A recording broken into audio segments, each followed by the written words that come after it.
It's about the time to talk it out. Let's talk. It's time to talk it out. It's time to talk it out. Let's talk.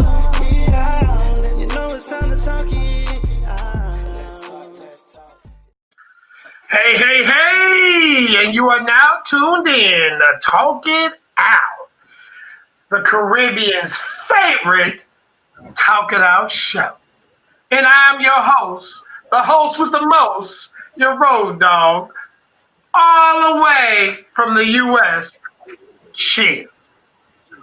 And today we have on our show the celebrity chef.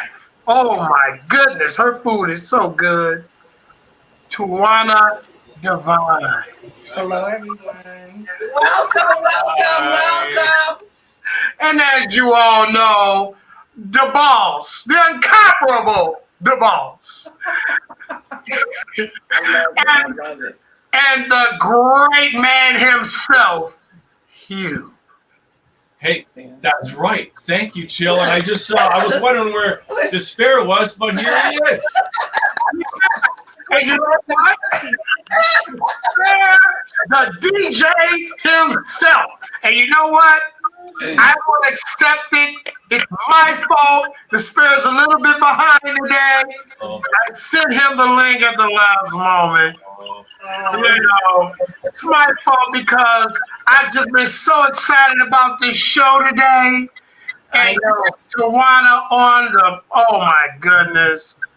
Tawana, we got some stuff to talk about today, sis. We do. We got some stuff to talk about today. So, tell the viewers where you're from, a little bit on your background, all that good stuff. Well, my name is Tawana Devine. I'm a celebrity chef, Devine Tawana. I'm from Chicago, born and raised. I have a background of cooking with my grandmother because she owned a restaurant. I also have a background in corporate. So that's where I started, basically. Working in schools, and working for an investment firm as well. But one day I actually was heating up food in the microwave, and a coworker came in and was like, "What is that smell?" And I said, "It's Nigerian chicken." He said, "Are you Nigerian?" I said, "No." He said, "Well, what made you make?" I said, "I watch TV shows. I watch cooking shows." And he said, "You should bring in some food for us to try out." I already knew that he liked it because he ate it all. But he said, "You need to bring in something so we can all try it out so we can see if you can cook." It was a wrap. Everybody started ordering food. And I mean, I literally stayed on the job another 3 years before I left. You know, I had to start working for myself. And this is what I wanted to do. Wow. So you have a natural talent at food, culinary. So first thing I got to ask is, what is Nigerian chicken? Because my brother-in-law is Nigerian, and I don't remember eating any Nigerian chicken. Okay. To what now? You? It is a blend of peppers. First you roast them. We roast the peppers and the onions and the garlic. And this seriously is a base for a lot of recipes. This is exactly what I'm telling you now. And then and tomatoes. Tomatoes is the only difference. You blend it all together and then you stew it. You cook it. You cook the sauce. And once it's done and it reaches a certain color, you add your seasoning and then you add your raw chicken to the sauce and you cook it in the sauce. And you top it with rice. That's Nigerian chicken. Wow. Yeah, it's really good. It's really good. Yes, it sounds good. It really sounds good. So, what inspired you to name your company Devine Treats and things of that nature? Talk to me. That's something. Devine Treats carried the thought of desserts because that's how I started. So at my job, I would bake goods and At my job, I would sell the baked goods that my kids would bake. They would raise money to go on field trips. Okay. So I would take the baked goods to their, to my job and send it to their school, and we would sell the baked goods. So it got pretty lucrative. Like, we need a name for this, and I'm like, well, Devine Treats is treats, Right. But right. what I told you that dish that I let my coworker try, that took me on the savory side. So I just never changed the name of the company. It was originally a dessert based. Why so desserts? I bake everything, like everything, pound cakes. So I make an upside down Hennessy caramel pound cake. Yeah. So I come up with different, you know what I mean? I come up with different desserts or treats. So to speak. I bake bread. I make homemade yeast rolls. I make baguettes. You know, so that's where it started. Divine That started as dessert. that Hennessy sounds good. That Hennessy sounds real good. You know what I'm gonna do? I'm gonna get the address from Will, and I'm gonna bake small ones, and I'll send it to everybody so you can try it. All right. That's what I'm talking about. Yeah, that's Well, he's all happy. He's all happy because he's down there. Right? So Money ends up coming through the mail. yes. So the pound cake is laced with real Hennessy. So it is, you know, it's a whiskey cake. All she had to say was Hennessy. That was it. cognac. As soon as she said Hennessy and cognac, Chill's lips started going. Yeah. It pairs well with the caramel. The Hennessy pairs well with the caramel. Oh, It's crazy. DJ Despair, I know you got something to say about you being a chef yourself.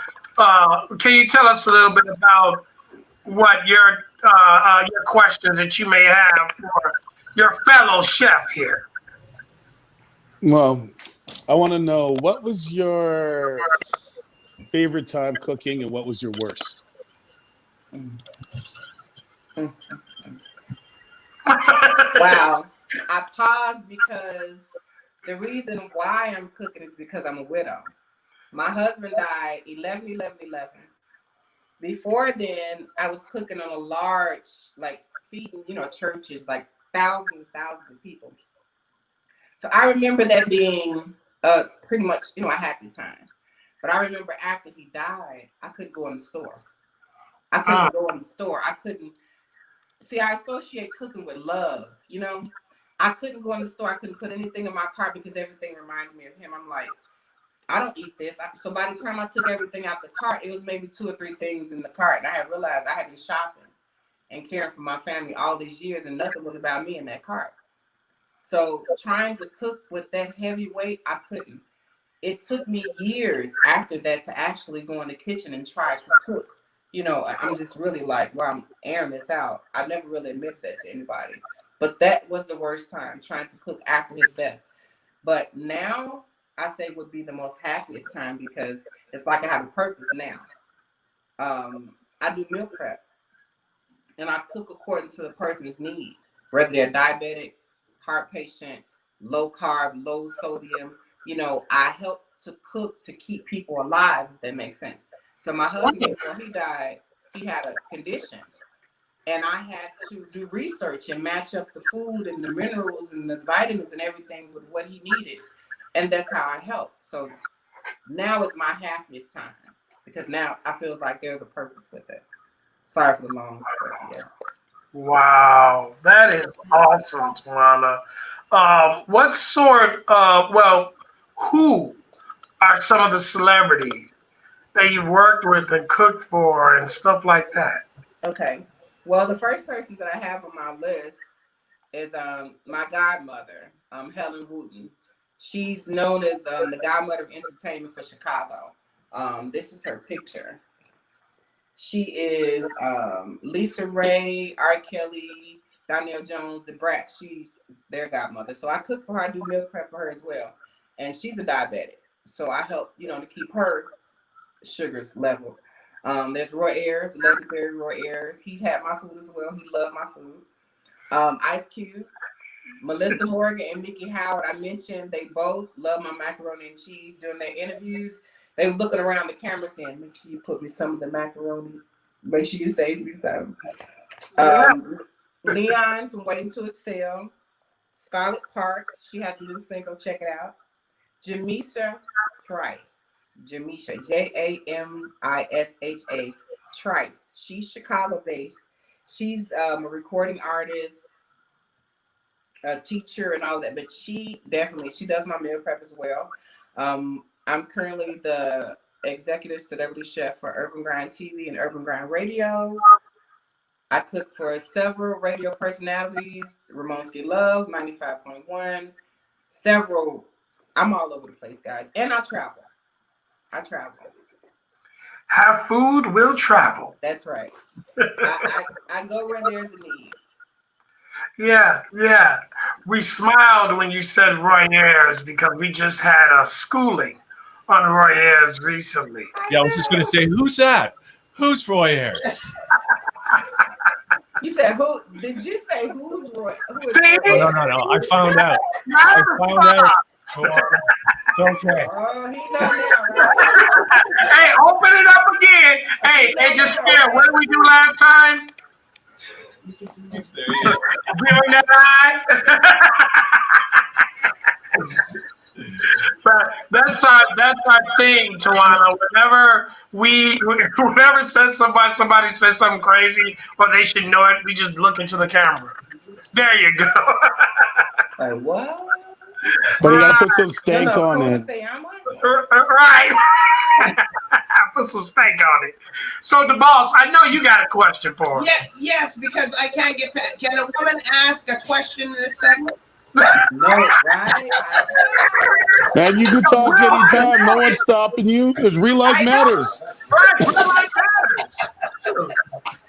Okay, I wanted to ask, and it was a good point that you said that how celebrity chef Devine Tawana, how you said that you cook for people, if they don't like the slow sodium according to their health, because I burn too. I don't cook anything with salt, but my food is very tasty. So do you guys cook? Do you guys cook with what kind of foods do you cook for people? Like, is it any type of venue, like Southern cooking, West Indian cooking? Like, what kind of cooking do you do? All of it. Oh, So here's the thing. No. This is what I do. This is what I noticed. Like seriously. When Shut I do down, consultations, I talk to my clients to see what it is, because my goal is to help them stick to it.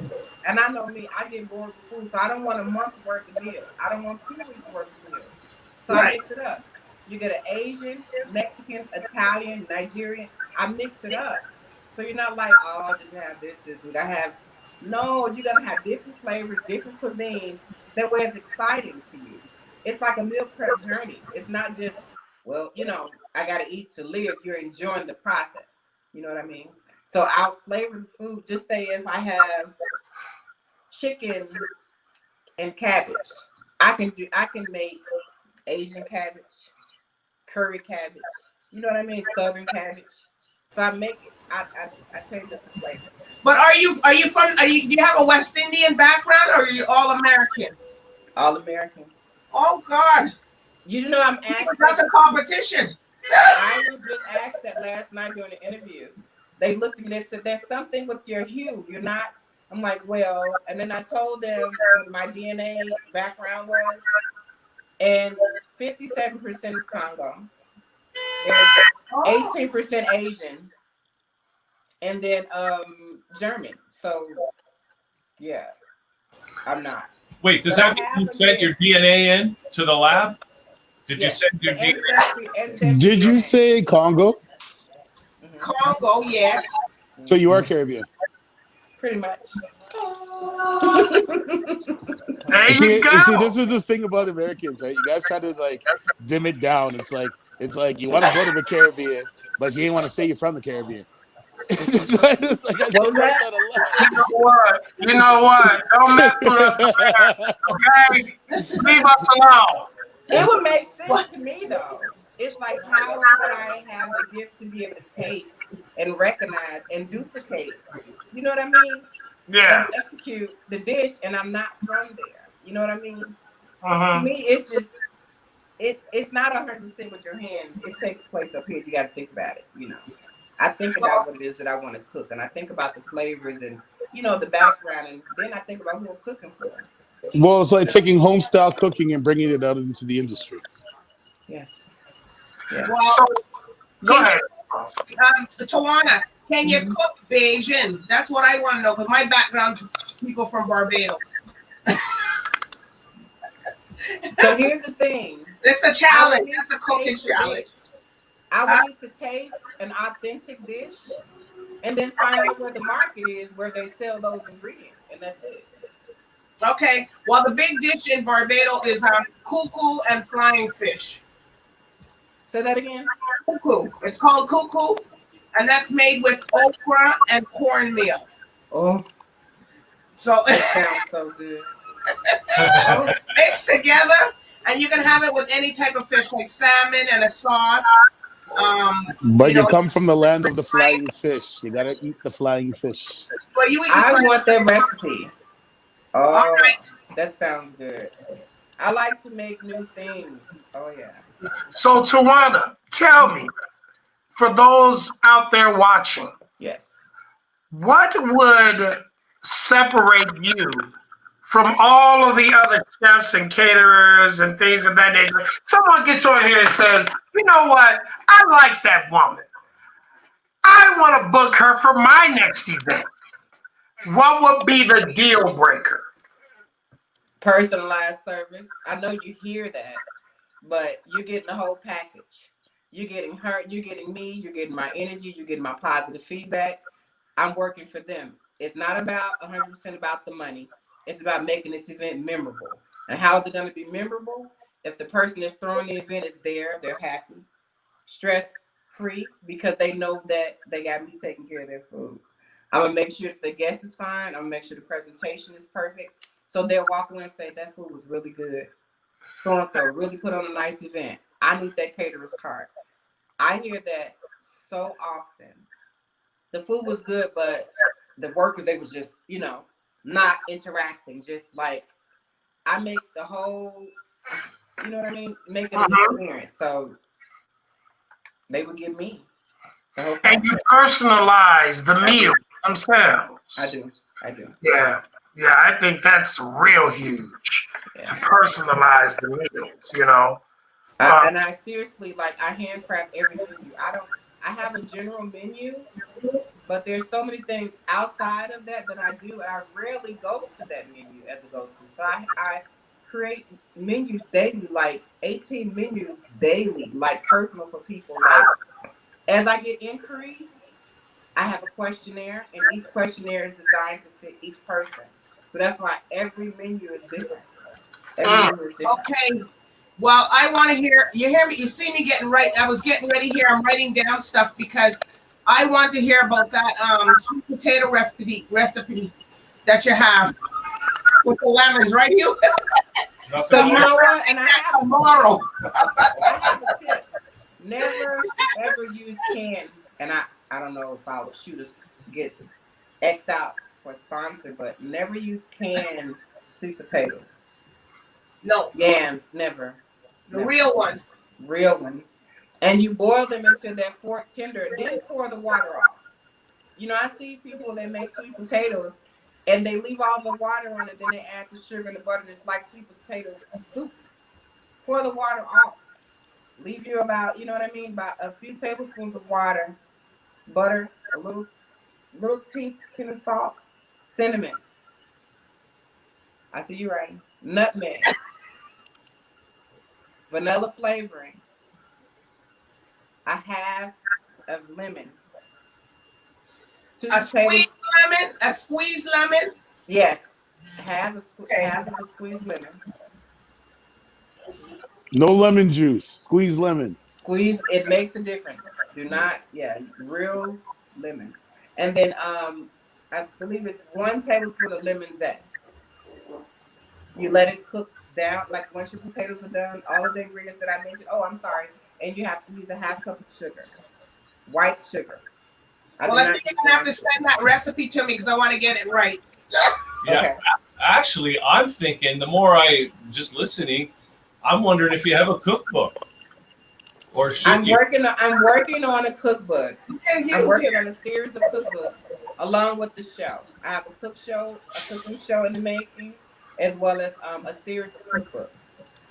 I actually have a magazine that's available on Amazon right now. My Chicago Bridge magazine is available on Amazon, and it has my food.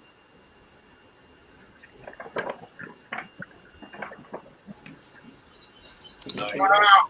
See that jambalaya? See that? And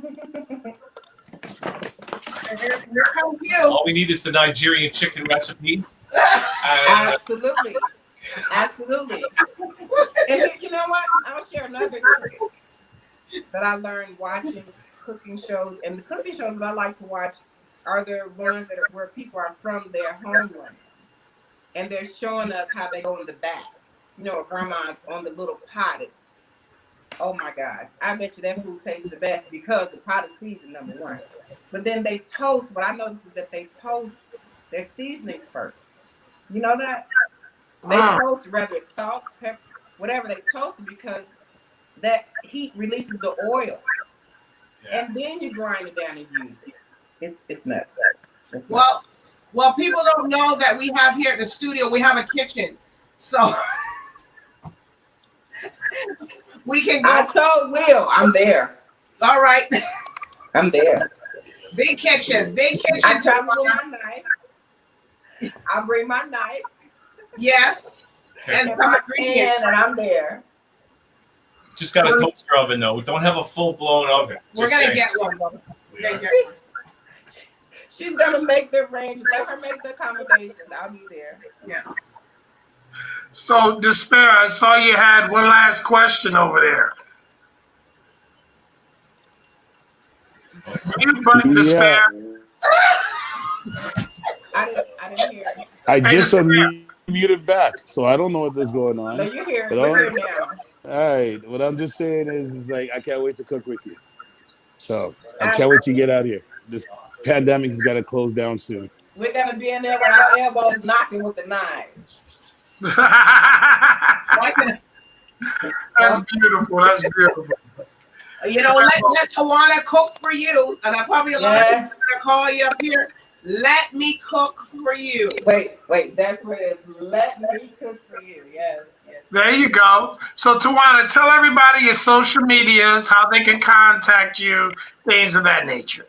Well, all available on all social media platforms. Devine Treats, that's 2 E's and 1 Z. I'm on Instagram, Devine Treats, 2 E's, 1 Z. Facebook, Devine Tawana, and I have another page, my business page, which is Devine Treats, 2 E's, 1 Z. I can be found Devine Tawana, Celebrity Chef, on YouTube or DevineTreats.com or 708-495-8867. Okay. Repeat that number again. 708-495-8867. I promise you. All right. Well, there you have it. The one and only celebrity chef, Tawana, Devine Treats. Go ahead, girl. Well, I didn't mention, I'm so sorry. I just accepted the job to cater the Underground Southern Music Awards this year, July the 28th in Mississippi. So I'm excited. It's a whole new life for me.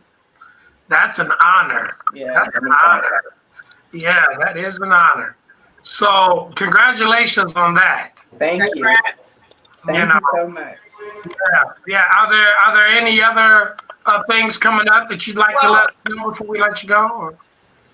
Well, just that I am the executive celebrity chef for Urban Grind TV and Urban Grind Radio, and I am still servicing a lot of radio personalities in Chicago, the Most Beloved show.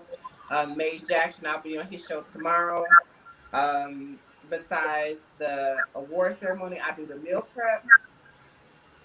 That's all I got going on right now, which is more than enough. But I appreciate the guys. Thank you. And DeBoss, did you have something to say before we head out? I forgot that you didn't mention something about some water. What was that? What did she say? I didn't hear. Oh yeah, and this episode is brought to you by our sponsor, Mobbed Up Water. And as you can see, there's water in the bottle, DJ Despair. Hilarious. It takes a woman to remind you guys. Right.